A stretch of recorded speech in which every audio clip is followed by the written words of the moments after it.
오늘의 주제는요. 땡땡땡의 운명입니다.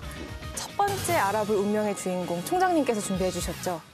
아니 뭐 지금 제일 궁금해하는 게 윤석열 대통령이잖아요. 저기 17대 때 탄핵 때문에 열린우리당이 과반 의석을 차지했잖아요. 그때 초선이 108명이었어요. 그 사람들을 탄돌이라고 그랬거든. 네네. 이번에 민주당의 그 당선자들 중에는 상당수가 윤돌이라고요. 이번 총선 결과에 대해서 뭐 대통령의 책임이 압도적으로 크다라는 취지의 말씀을 해주셨어요. 최근 한국갤럽 이 조사를 보면요. 직무수행 평가에 대해서 긍정평가가 23%, 부정평가가 68%로 나타났습니다. 취임 후 최저 지지율이에요. 왜 이렇게 하락폭이 컸다고 보세요? 아무래도 경제 민생 물가에서 이 민초들의 특히 서민들의 먹고 사는 문제가 팍팍하죠. 또 국민들하고 그렇게 소통도 그렇게 원활하게 됐다고 이렇게 평가하지 않았어요. 이번 총선에서. 네. 우리 국민의힘이 집권당이면서도 초라한 성적표를 받아볼 수밖에 없는 그런 상황이었죠. 네. 아니 그러니까 지금 그대로 가가지고는 최악의 대통령을 면할 수가 없는데 그 타이밍을 놓치더라고요. 예? 항상. 이 총선이 이렇게 참패를 했으면은 네네. 그 본인이 바로 국민에게 정말 죄송하다. 제가 아주 그 사과를 하고 내가 반성하고 앞으로 국정 기조를 바꾸겠다면 그것도 그 대국민 담화에서 난 억울하다. 나 잘했는데 뭐 세상이 안 알아준다. 뭐 이렇게 다 들리게 보였잖아요. 저는 그런 태도가 지지율을 더 저렇게 떨어뜨린 게 아니냐. 그렇게 보여져요. 그래서 이제 윤석열 대통령의 뜻과 의지를 가지고 이제 이간섭 비서실장이 전준호 이제 이재명 대표 비서실장을 통하고 그래서 4월 19일 날 그날 오후에 한 5분 정도 통화였지만 아주 전격적이었습니다. 뭐 국회의원 당선 축하하고 또 민주당 의원들도 축하한다. 우리 다음 주에 만나서 식사하자, 만나자. 이제 소통과 협치 없이는 국정 운영이 여러모로 힘들고 어려운 사정이라는 걸 대통령께서도 누구보다 잘 알죠. 그래서 이제 이재명 대표하고 이제 대통령께서 이제 전격적으로 만나시면은 여러 가지 이제 지금까지 국정 운영 방식이나 기조에서 좀 많은 변화를 우리 국민들이 읽을 수 있는 그런 좋은 계기가 될 것 같습니다. 아무래도 제가 이재명 대표를 용산으로 초청을 했기 때문에 제가 하고 싶은 말을 하려고 초청했다기보다 이재명 대표의 얘기를 좀 많이 들어보려고 그렇게 해서 그런 용산 초청이 이루어진 것이고 여야가 이제 어떤 그동안의 그 입장을 보면은 좀 많이 극명하게 차이가 많이 났습니다. 그렇지만 저는 듣기 위해서 초청을 한 거니까 뭐 어떤 의지에 제한을 두지 않고 다양하게 한번 서로 얘기를 나눠보겠습니다. 근데 사실 만남이 좀 부정적이었잖아요. 이렇게 갑자기 바뀐 결정적 계기는 뭐라고 보세요? 뭐 지지율이죠 뭘. 지지율이 너무 떨어졌다. 압박이 그러고 뭐 참모들뿐만이 아니라 그 뭐 얼마 전에 그 당에서도 뭐 상임 고문단들 모인 데서도 그렇고 뭐 아니 세상 사람들이 다 도대체 저 대통령이 돼가지고 야당 대표가 그렇게 또 만나자고 몇 번 얘기를 하는데도 불구하고 저런 전례가 없잖아요. 사방에 그 압박은 하고 여기 그날 또 그렇게 충격적으로 뭐 지지도가 그렇게 그 곤두박질을 더 치니까 아이고 안 되겠다 이제 해서 그 뭐 정말 죽기보다 더 싫은 만나자는 전화를 한 걸로 보여지는데 뭐 그럼에도 불구하고 정말 이 나라와 국민을 위해서 하여튼 좀 잘 됐으면 하는 기대는 해보는데 잘 될 것 같지는 않다는 예감은 들어요. 왜요? 자주 만나자. 만나기 그 죽기보다 싫은 그 사람하고 만나서 어떻게 잘 될까요? 앞으로 자주 만나자. 밥도 먹고 식사도 하고 차도 마시고 그거야 그냥 전화 통화도 자주 하자고 말로 그렇게 한 거죠 그냥.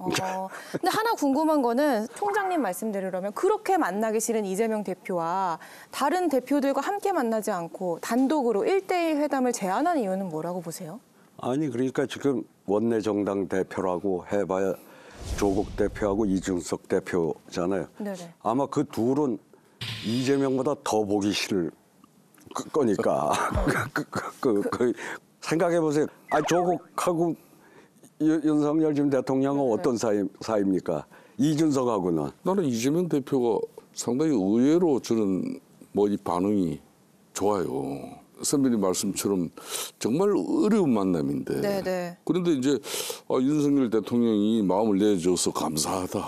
또 이제 뭐 저희가 대통령이 하시는 일에 뭐 많은 도움이 돼야 된다. 네. 민주당이 네네. 그런 이야기를 막 했잖아요. 그래서 상당히 반응이 좋아요. 그럼 성과를 기대해도 좋다. 이렇게 그렇죠. 전망하세요? 아무래도 뭐 이재명 대표 입장에서는 뭐 본인이 주장한 전국민 그 재난지원금 네. 1인당 25만 원 이런 것도 이제 뭐 지금 민생이 어려우니까 이런 이야기도 할 수 있을 것이고 뭐 총리 추천에 대한 의견도 뭐 윤석열 대통령이 물을 수도 있는 거고 자연스럽게 뭐 자기 의견을 개진할 수도 있는 거고. 총리를 누가 된다고 그게 뭐 그렇게 나라가 바뀌고 그동안 총리 이 정권에 2년간 그 총리 저하고 저 친구지만은 지 비서실장도 지가 못 시켰잖아요. 자기가 내정한 거 검사 출신이 오고 네. 대통령이 바뀐다는 전제 하에 이제 총리가 누가 오냐 의미가 있는 거지. 지금은 어떤 총리가 와도 무슨 의미가 있어요? 없다.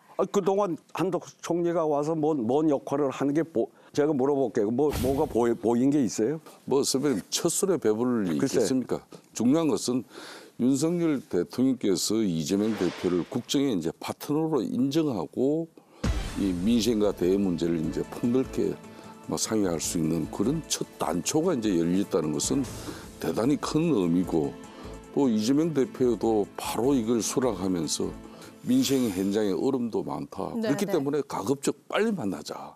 이게 대략 이재명 대표의 입장이에요. 그러니까 경제 위기 상황에서 뭐 두 분의 좋은 교감이 만들어질 수 있다고 봅니다. 앞으로 회담을 통해서 좀 지켜보도록 하고요. 윤석열 대통령이 이재명 대표만 만난 게 아닙니다. 홍준표 대구시장, 지난 16일 서울 모처에서 저녁 식사를 했는데 배석자 없이 무려 4시간 동안 만났다고 해요.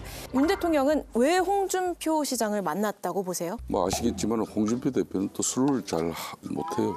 술 뭐 거의 한 잔 정도. 그렇게 뭐 이렇게 술을 드시면서 많은 대화를 나누는 그런 자리는 아닌 것 같고 전에 같으면 좀 본인 주장과 본인 입장이 선제된 뭐 그런 대화가 좀 줄을 이뤘다 그러면 요 근래는 또 대통령께서 좀 많은 의견과 많은 이야기를 들으려고 그래요.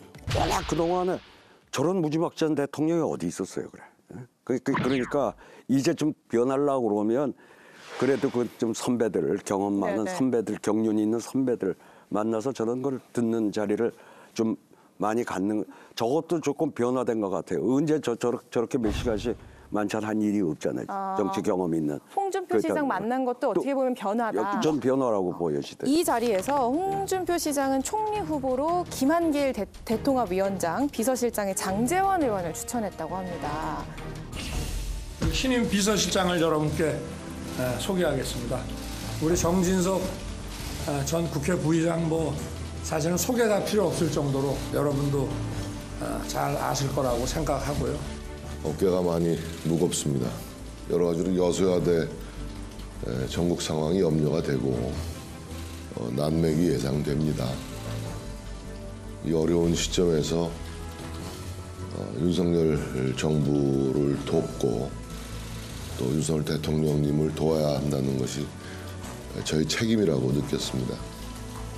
더 소통하시고 통섭하시고 또 통합의 정치를 이끄시는데 제가 미력이나마 잘 보좌해드리도록 그렇게 노력하겠습니다. 대국 메시지가 이제 되는 것이고 그게 또 새로운 이제 대통령의 변화된 모습의 첫 단초가 되는 거기 때문에 잘하려고 그래요. 그래서 지금 뭐 하마평 세평 듣는 이야기만 해도 수십 명이지 않습니까? 그 중에서 하나 나왔던 게 박영선 총리설. 박영선 전 장관이 협치 얘기를 하면서 SNS에 의미심장한 글을 올리면서 이거 정말 제안이 있었던 거 아니야? 하는 의심이 있었어요. 총장님 보시기엔 어떠셨어요? 제안이 저도 있었던 걸로 이제 알고 있어요. 그런데 수순이 잘못됐죠. 그 전에 이재명 대표하고 먼저 만나서 그 어느 정도 양해가 돼서 그랬어야지.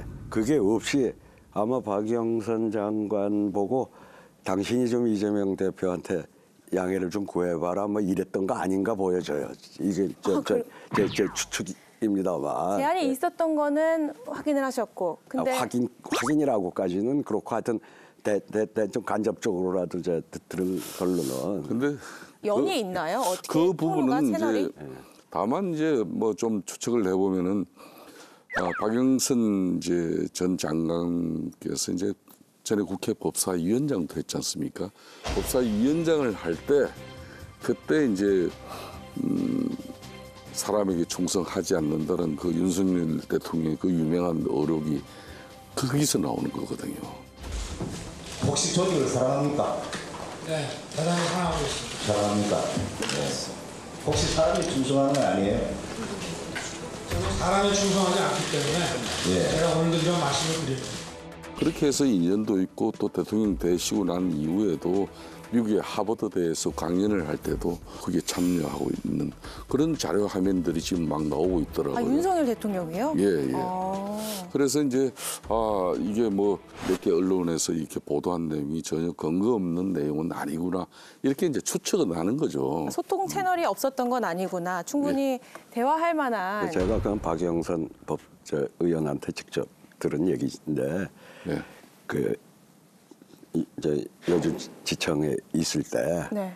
그 증인 채택을 하니까 불출석 사유서를 네. 윤석열 그 당시 검사가 네네. 안 논다고. 핍박받을 때 불출석 사유서를 내서 박영선 의원이 원래 뭐 아는 사이니까 따로 몰래 전화를 해서 자의로 이거 불출석 사유서를 낸 거냐 대답을 안 하길래 이거 그때는 저 박근혜 정부 시절에 예. 하니까 이제 가지 말라고 위해서 해가지고 낸 거니까 내가 좌석을 자리를 만들어 놓을 테니 무조건 와라 이래 가지고 와서 그 유명한 사람에게 충성하지 않는다는 발언이 나왔어요. 나오니까 저기 윤석열 대통령이 꽤 고마워서 하여튼 뭐 그 서로 저 부부끼리 식사도 자주 하고 쭉 그런 관계는 유지해 온 모양이더라고요. 거기도 부부 모임이. 예, 거기도 부부 모임이에요. 아니, 원래 김건희 여사는 그전 기자 시절부터 아는 사이라며요. 이제 그